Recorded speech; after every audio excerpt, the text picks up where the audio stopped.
So, Betsy, thanks so much for joining us and being willing to share your experiences at St. Paul's. And so, what has fed you spiritually at St. Paul's, especially during this time of social distance? Well, there's so much, um,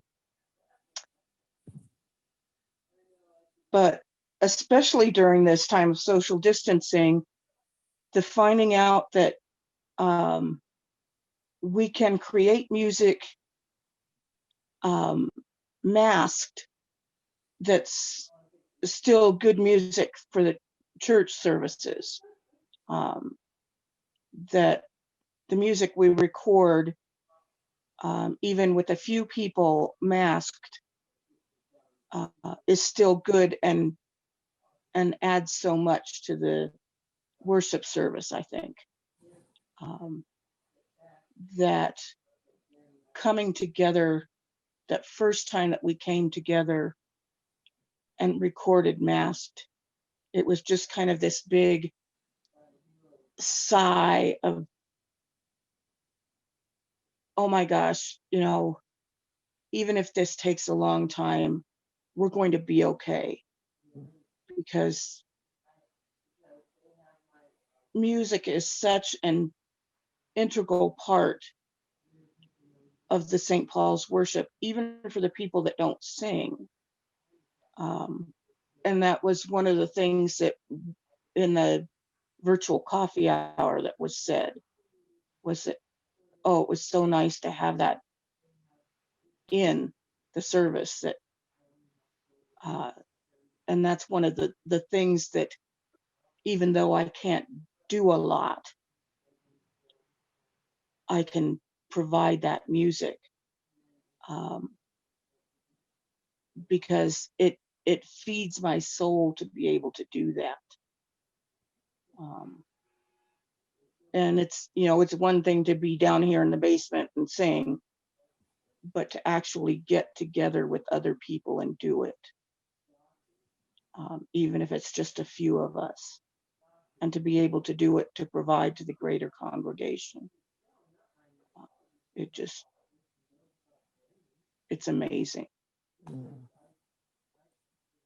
What caused you to make St. Paul's your spiritual home?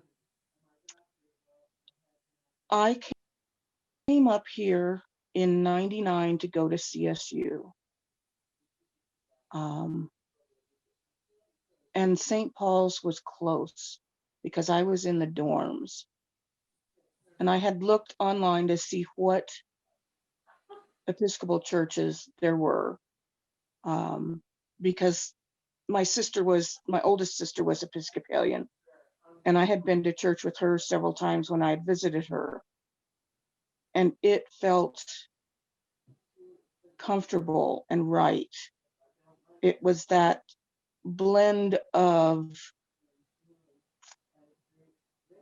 tradition and ritual, but allowing the questioning.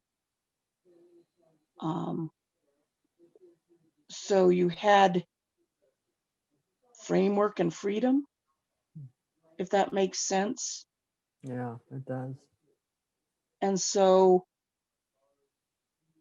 I was staying in the dorms, and St. Paul's was very close. And I thought, well, I had driven around town and I had seen the others. And I thought, I'm going to go to the closest one first. And I walked over there on Sunday morning because it was that close. And it was so welcoming. And I was a very private person, and it was completely out of the norm for me to have gone to coffee hour. But it was like I walked out of the church and I was fully intent on going back to my dormitory. And it was like I walked by the open parish hall door and God just shoved me in the building. And I had sat in the back of the church, and Vela, of course, was ushering and noticed that I was singing the alto part and said, you need to talk to Ken. And the next week I was in the choir.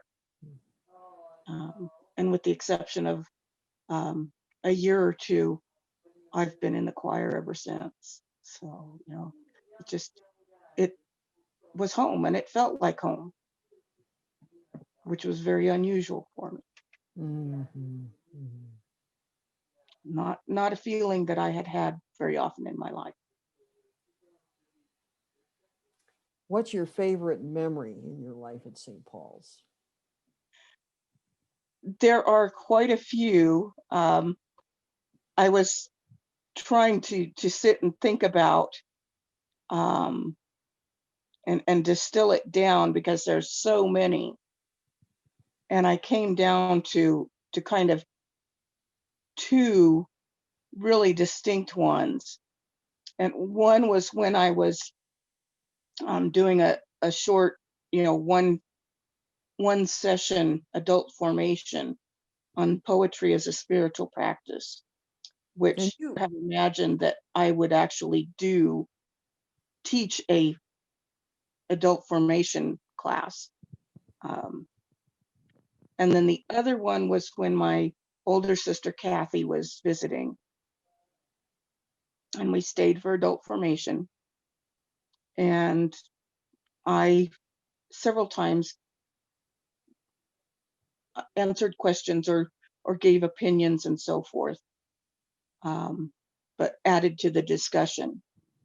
And afterwards, when we were having lunch, she made the comment that um, she never would have thought that I would have felt comfortable enough to add to a discussion um, in a situation like that, that I had grown so much, and that I realized that um, St. Paul's for me was a safe place, a place where I had grown, um, and that I was allowed to grow where my opinions had value. Um, it was my fertile soil. Um, and that just was really an important um, thought for me, because for a very long time, I didn't even see myself as a person. Um, I was just a tool for other people to use. Um, so St. Paul's was my safe place. And as a safe place, I was um, able to grow and come more fully into my potential. yeah. What are you most thankful for in our common life at St. Paul's? I am thankful for the people. Um, Thankful that I'm allowed to be me. Um, I would not be here if it weren't for the people of St. Paul's. Um, I would not have had somebody to reach out to when things got beyond my ability to control. So I probably would have gone completely off the deep end.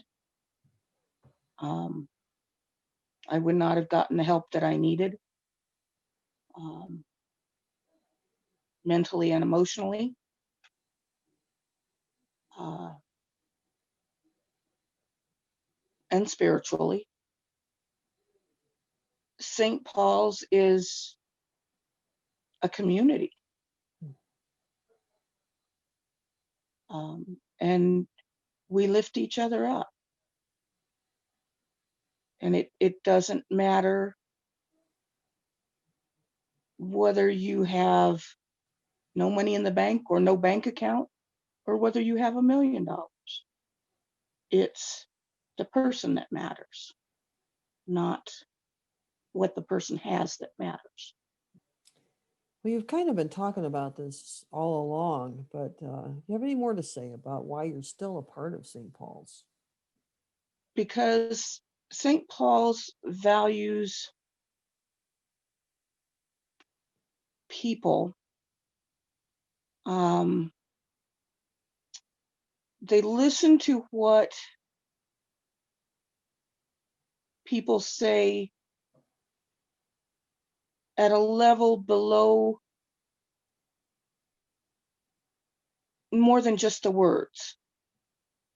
Um, and it's things like the social and eco justice and um, the family housing network, which was FFH. Um, it's how we come together when people need a helping hand. It's how we figure how can we do something if somebody needs something. Um, how do we make this work? And if something doesn't work one way, people try and figure out another way to make it work. Um, it's when I was growing up, they called it the can-do attitude. Hmm. Hmm. Um,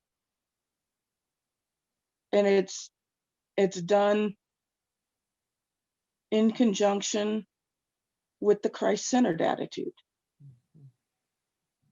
And it all works together. Well, again, thank you so much. Is there anything else that I've missed that you really would like to say to folks about St. Paul's? I would just like to thank the community.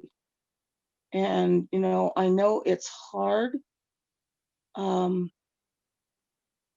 when we're all physically separated, but, we are all spiritually connected. And Well, distance can't change that. And I am so thankful for that. amen to that. Yeah, so true. Yeah. Well, thanks so much for sharing your perceptions and insights. And again, I really appreciate you taking the time to do this with us.